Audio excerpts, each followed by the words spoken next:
Hi guys, welcome back. Welcome to All Things Literature.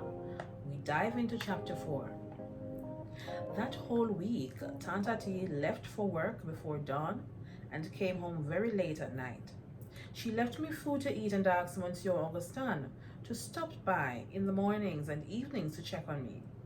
When she came home, I watched through the faint ray of light that crept across the sheet as she tiptoed over to our bed before going to sleep.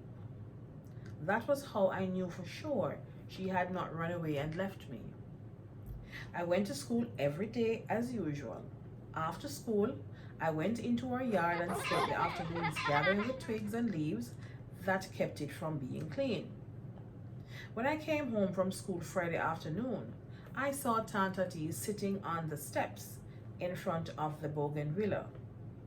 When she saw me, she ran towards me and swept my body in the air. You cleaned up real good, she said.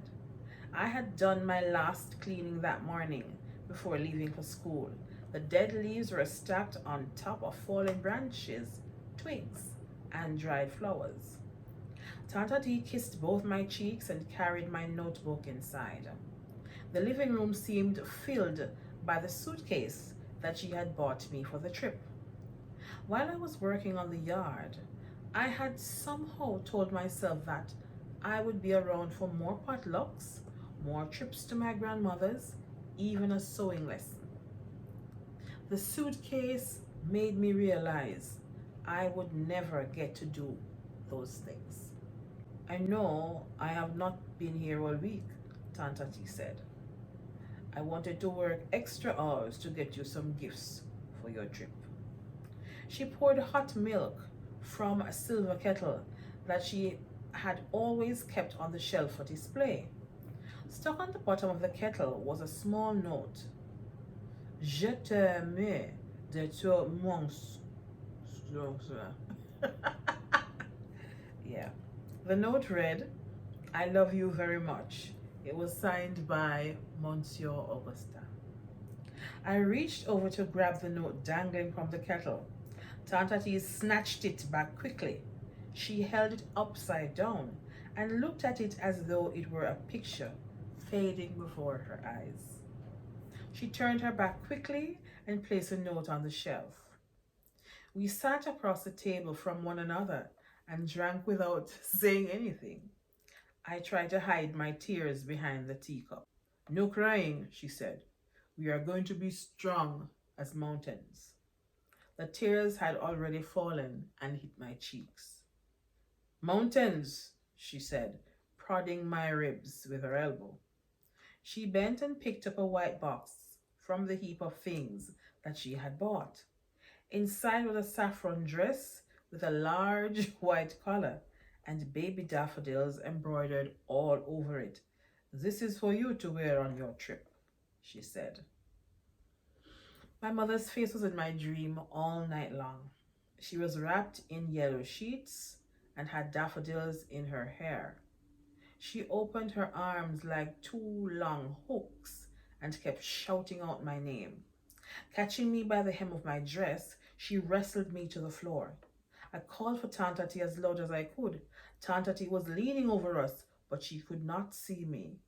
I was lost in the yellow of my mother's sheets. I woke up with Tanta T leaning over my bed. She was already dressed in one of her pink Sunday dresses and had perfume and face powder on. I walked by her on my way to the wash basin. She squeezed my hand and whispered, remember that we are going to be like mountains, and mountains don't cry. Unless it rains, I said. When it rains, it is the sky that is crying. When I came from the wash basin, she was waiting for me with a towel. This was one of many white towels that she kept in a box under her bed for special occasions that never came. I used a towel to dry my body, then slipped into the starched underwear and the dress she handed me. The suitcase was in a corner in the kitchen. The table was covered with white lace cloth, Tanta T's special unused china plates, and glasses were filled with oatmeal and milk. She led me to the head of the table and sat by my side. A slight morning drizzle hit the iron grills on the door. If it rains, will I still have to go? I asked her. She ran her finger over a shiny scar on the side of her head. Yes, you will have to go, she said. There's nothing we can do to stop that now. I have already asked someone to come and drive us to the airport. She took a sip of the milk in her glass and forced a large smile. You should not be afraid, she said. Martine was a wonderful sister. She will be a great mother to you. Crabs don't make papayas. She is my sister. She reached inside her pocket and pulled out the card that I had made her for Mother's Day. It was very wrinkled now, and the penciled words were beginning to fade. I would not let you read it to me, but I know it says some very nice things, she said, putting the card next to my plate. It is not so pretty now, but your mother, she will still love it. Before she could stop me, I began to read the words. My mother is a daffodil, limber and strong as one.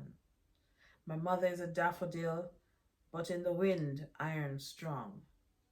You see, Tanta T shrugged. It was never for me. She slipped the card into the pocket of my dress. When you get there, you give that to her. She will not be able to see the words, I said. She will see them fine, and if she cannot see them, you read them to her like you just did for me, and from now on, her name is Manman. Shabin, the lottery agent, peeked his head through the open door, waving his record book at us. We do not want to play today, Tantati said. I am here to pay you, Shabin said. Don't you follow the results? Your number. It came out. You are a winner. Tantati looked very happy. How much did I win? She asked. 10 girds, he said. He counted out the money and handed it to her. You see, Tantati said, clutching her money. Your mother, she brings me luck. The Peugeot taxi came for us while we were still at the table.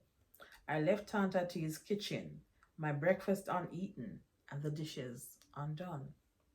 The drizzle had stopped. The neighbors were watching as the driver carried my one suitcase to the car. The Augustins came over to say goodbye. Madame Augustin slipped a crisp pink handkerchief in my hand as she kissed me 4 times, twice on each cheek. If you study hard, you will have no trouble with your English, Monsieur Augustin said as he firmly shook my hand. I held Tantati's hand as we slipped into the back seat. Our faces were dry, our heads up.